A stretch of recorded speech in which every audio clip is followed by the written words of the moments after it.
पुढची बातमी बघूयात।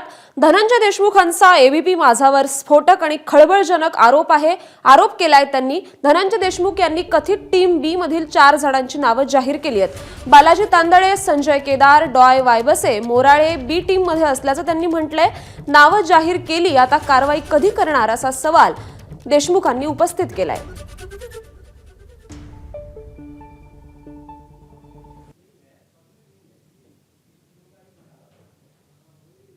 तर धनंजय देशमुखांनी एबीपी माझावर आता गौप्यस्फोट केलाय। बालाजी तांदळे, संजय केदार, डॉय वायबसे, मोराळे हे बी टीम मध्ये असल्याचं त्यांनी म्हटलंय। आपण नावं जाहीर केली, आता कारवाई कधी करणार असा सवाल देशमुख यांनी उपस्थित केलाय। बी टीम मधले तर 4 नाव स्पष्ट आहेत, जे की आरोपीला सोडवायला गेलेले भावाच्या पाठीमागे जी गाडी होती ती गाडी घरी नेऊन सोडणारे बालाजी तांदळे। 6 तारखेला, 9 तारखेला, 12 तारखेला शेजारच्या गावचे सरपंच संजय केदार, त्यांना फोन आलेला आरोपींचा, हे 3 आणि फोन पे पैसे झालेले डॉक्टर वायबसे। तुम्ही हे सांगा मला, आज देखील जे कोणी आरोपी इथं येतात सुनावणीला, कोठडीला, त्यावेळी सगळी टीम त्यांच्या आत अवतीभोवती असते आणि हे असा संदेश देतात का लोकांना की आमचं काहीच होऊ शकत नाही? हा आमचा प्रश्न आहे आणि हीच बी टीम आहे।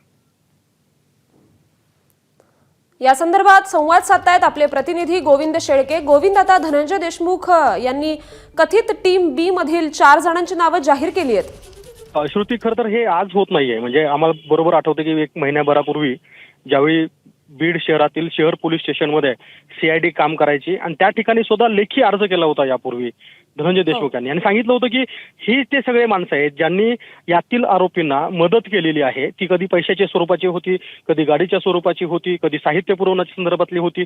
तर हे जे ते बी टीमचे सदस्य आहेत आणि मग यांच्यावर कारवाई काय होत नाही। दुसरी बाजू अशी पण आहे की आम्ही ज्यावेळी अधिकाऱ्यांना पण विचारलं, पोलीस अधिकाऱ्यांना, की ज्या व्यक्तीवरती खरं तर कारवाई करावी अशी मागणी धनंजय देशमुख करतायत, मग त्याच्यावर कारवाई का होत नाही? तर त्यांचं म्हणणं असं होतं की आम्ही पुरावे तपासले, ह्यांचा त्याच्यामध्ये सहभाग नाहीये।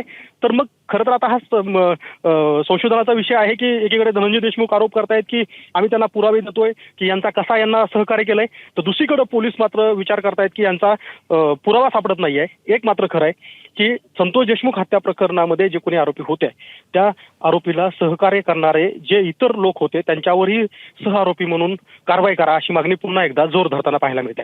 श्रुती, नक्कीच धन्यवाद गोविंद आपण दिलेल्या सविस्तर माहितीसाठी।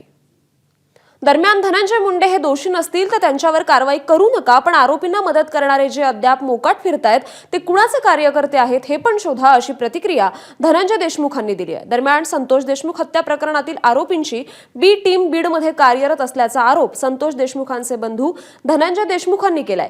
त्या बी टीमची अद्याप कोणतीही चौकशी झाली नसल्याचाही आरोप धनंजय देशमुखांनी केलाय। ही बी टीम कोण चालवतं हे सर्वांना माहीत आहे, असंही धनंजय देशमुखांनी यावेळी म्हटलंय।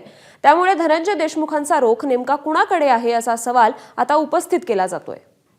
धनंजय देशमुख माझ्यासोबत आहेत। यापूर्वी सुद्धा तुम्ही अनेक वेळा या संदर्भातले आपली मतं व्यक्त केलीत, पण आता पक्षाची भूमिका येते, पक्षप्रमुख म्हणून अजित पवारांची भूमिका येते की जर ते दोषी नसतील तर त्यांच्यावर कारवाई होणार नाही।